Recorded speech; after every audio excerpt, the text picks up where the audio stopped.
Everyone thinks sanctions are just about punishment. They're actually about strangling a nation's wallet and watching who blinks first.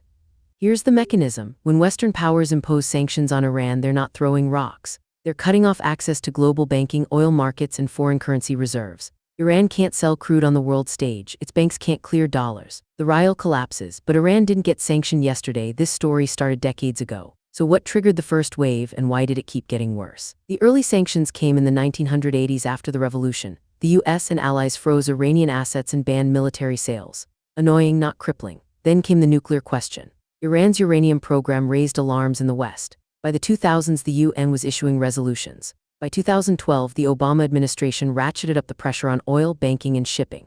Iran's economy contracted hard. So what was the trade-off? Did talks happen? Yes, in 2015, Iran and 6 world powers signed the JCPOA, a deal that rolled back uranium enrichment in exchange for lifted sanctions. Oil prices recovered, foreign investment returned. Iran's government collected revenue, but the incentives shifted in 2018. A new US administration withdrew from the deal and reimposed sanctions. Harder this time. Why? Because the political calculation changed. Nobody in this story is stupid. Look at what they were paid to see. The 2018 sanctions targeted oil exports, banking, shipping, and aviation. Iran's oil sales fell from 2.5 million barrels per day to under 200,000. The rial lost 60% of its value in months. Inflation spiked. Medicine shortages appeared, but Iran adapted. It smuggled oil via tanker transfers, built shadow banking networks, and deepened ties with China and Russia. Sanctions don't create surrender. They create innovation. So what did Iran's government actually lose? Revenue, roughly $90 billion in lost oil export income over 4 years. Purchasing power collapsed for ordinary Iranians. The government couldn't fund social programs. But the regime itself didn't collapse. It rationed dollars to allies, the military, and nuclear programs. Sanctions redistributed pain, they didn't equalize it. The wealthy and connected survived. The middle class shrunk, which raises the real question: who do sanctions actually punish? Officially, they target the state and its nuclear ambitions. Functionally, they squeeze ordinary people first: healthcare workers, teachers, families buying bread.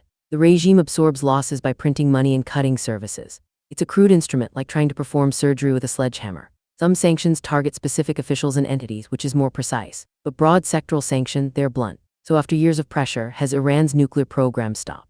No, Iran's uranium enrichment has actually accelerated since 2018. It's now enriching at higher purity levels than the JCPOA allowed. The sanctions failed to reverse the program, they failed to stop it. Why? Because sanctions and diplomacy aren't the same thing. Sanctions can create pain, but they don't create deals unless both sides want to negotiate. Right now, the incentives don't align. Iran believes it can endure. The West believes it can pressure. Both are betting on time and resolve. So here's what sanctions on Iran actually are.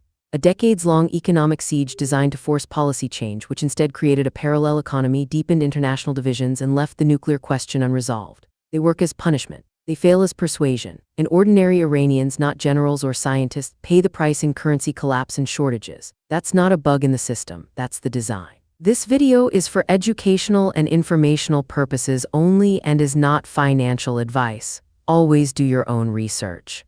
Subscribe to track how economic pressure reshapes geopolitics, because the next sanctions crisis is already being written. This video is for educational and informational purposes only and is not financial advice. Always do your own research.